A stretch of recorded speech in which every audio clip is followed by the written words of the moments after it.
Singapore Airlines SilverKris Lounge is located at Terminal 1 of the Perth International Airport. Located near Gate 52 and with its entrance adorned with the classic Singapore Airlines batik motifs, it's a lounge that isn't easy to miss. Although the lounge doesn't offer tarmac views, there is ample seating for passengers and a wide range of catering options, with some seats providing more of a dining experience and booths if you prefer a little more privacy. You can get into this lounge with gold status on Singapore Airlines and its Star Alliance members partners, including Virgin Australia. This was actually such a funny experience for us because we met a bunch of my relatives from our wedding who are actually taking the same flight as us to Singapore, so that was really nice to see some people we knew. The lounge offers a wide selection of teas, drinks, hot and cold food options too. The day we went, you could order fresh chai tau kueh, which is a steamed radish cake using rice flour and radish, pasta, Peking duck spring rolls, and also a selection of dim sums. There was also a really nice mix of Australian and Singapore food options, which I really could appreciate, including a selection of hot pies and sausage rolls, which were kept warm. On the island, there was a massive charcuterie board, which is always nice for some little nibbles, some muffins and tarts as well. It was a really nice option to have if you're not feeling like something heavy. Towards the back wall, there was a bunch of cold fridge items, including salads, fruit, and also some tarts. If you're feeling a little bit more peckish, there were also some cup noodles tucked away near the large tea selection. The drinks fridge had a wide selection, with one side of the fridge full of different beers and the other with a bunch of fizzies and fruit juices. I do feel like they did try to cater for everyone with these options, so that was really nice. Mike and I ordered 2 plates of the chai tau kueh, one with black sauce and the other white. Personally, I know I'm impartial to the one with black sauce because it's sweeter, so that's definitely my recommendation if you visit this lounge. I also loved the ceramics they had decorating the lounge and immediately recognised ones by Gary Hambleton, who has a pottery studio in the southwest at the Commonage. I feel like we got a really nice selection of the lounge and snacked away knowing we were at the start of our journey to Japan.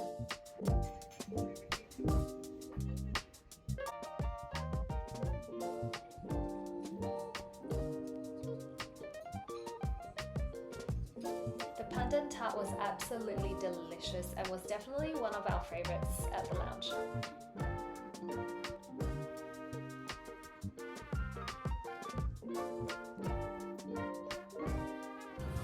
Ready to go! Let's do this.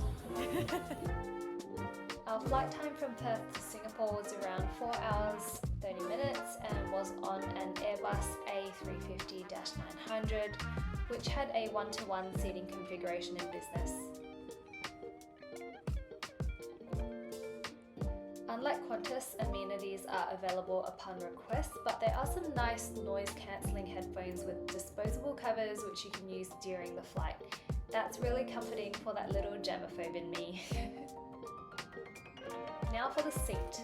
The footwell I personally thought was quite narrow in comparison to the Qantas A330, but given that I'm only 5'2", it's not that big of an issue, but there was a noticeable difference.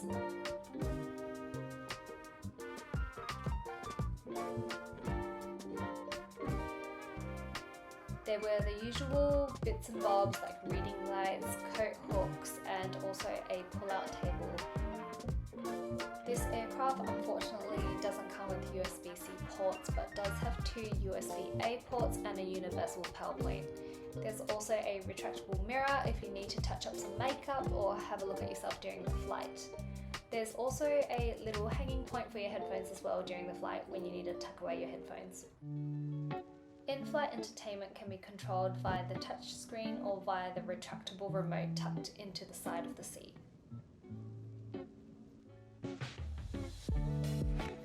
Apart from the footwells, there is a divider in between the 2 middle seats, which would be great for privacy if you're travelling alone, but is a bit more of a hassle when it comes to sitting next to somebody you might want to converse with. In saying that though, one of the seat features that I really did like was the retractable armrests. So if you would like the additional space, you can lock these down. This basically gives you more shoulder space when lying down and catching them Z's.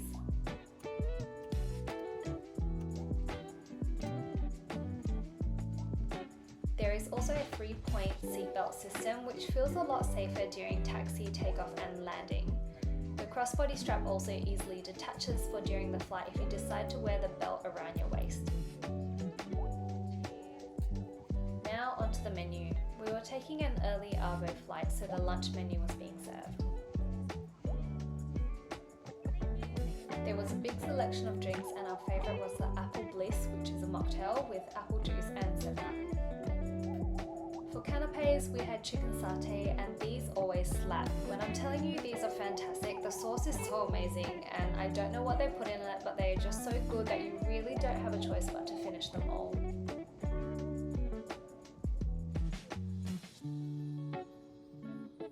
For appetizers, we had the panzanella salad with prawns, which was super fresh. I really loved the little croutons on it. They were super crispy and not stale at all. This was such a good salad. For mains, Mike had the braised lamb neck with pickled carrots and Korean chili oil, and I genuinely think that his dish was better than mine, and I had actually butchered the cook, ordering the Angus beef with mac and cheese. Mike's dish was definitely the better of the two, and when I thought of the lamb neck, I just wasn't expecting what he actually got, but it was so lovely and soft that I immediately had food envy. For dessert, I had a plate of fresh fruit and then decided to have a nap because, well, why not? After my nap, I had a really nice surprise because Mike had actually organised a honeymoon cake to celebrate our wedding. It was complete with pink tissue roses and dry ice for effect, which was honestly so cute. I also really loved the card, which was signed by the cabin crew and also the pilot. I definitely won't ever forget this for a very long time.